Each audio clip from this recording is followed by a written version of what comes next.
నాకు రివ్యూస్ కంటే ముందు ఒపీనియన్, రివ్యూస్ ప్రాసెస్లో ఉన్నప్పుడు ఒపీనియన్ కంప్లీట్గా చేంజ్ అయిపోయింది. ఇక్కడ నా మొబైల్లో అన్ని ప్రూఫ్స్ ఉన్నాయి. ఒక్కొక్కరి ఐస్ చూస్తుంటే ఇంకా నేను వీళ్ళు ఏడుస్తారేమో నేను వెయిట్ చేస్తున్నా అంటే అంత ఎమోషనల్ అయిపోతున్నారు. మెయిన్ పాయింట్ ఏంటంటే ఎవరు ఇక్కడ చిన్న పిల్లలు కాదు, మోస్ట్లీ 30+ ఉన్నారు. సో 30+ మనం చాలా డేర్గా ఉంటాం. బాగుంటే బాగుంది, బాగాలేకపోతే బాగాలేదు అని చెప్పేటంత కాన్ఫిడెంట్ మనకి ఈ ఏజ్లో ఉంటుంది. 150 ఫాలోవర్స్ నుంచి ప్రజెంట్ నాకు 2 lakhs ఫాలోవర్స్ దాటారు. 2.6 నడుస్తుంది. సో 150 నుంచి 2 lakhs వరకు సెమినార్స్ చేశాను.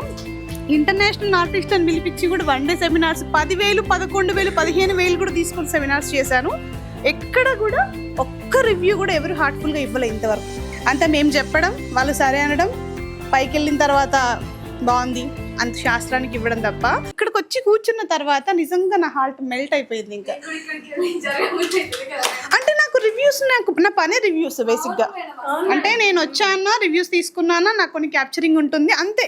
అంటే అంత నా పని కాబట్టి నేను వచ్చాను. కానీ ఇక్కడ చూస్తే అసలు 7 daysలో మీరు ఎంత నేర్చుకున్నారు అసలు మీ మాటల్లోనే తెలిసిపోతుంది. ఇప్పుడు ఏమంటున్నా అంటే చాలా మంది వద్దామనుకుని రాలేదు, నాకు టచ్లో కూడా ఉన్నారు.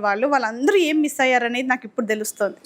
చెప్పి చెప్పి చెప్పి అలసిపోయా నేను. మరీ చెప్తే కూడా ఇన్ఫ్లుయెన్సర్లే వీళ్ళు ఇట్లానే చెప్తా ఉంటారు అనుకుంటారు. కానీ ప్రతి చోట అన్యాయం జరగదు, కొన్ని చోట్లలో అన్యాయం జరుగుతుంది అకాడమీస్లో కూడా. సో ఇక్కడైతే అసలు ఎలాంటిది కూడా మీకు జరగలేదు, న్యాయమే జరిగింది. దానికి సాక్ష్యం ఏంటంటే మీ కళ్ళే ఇంకా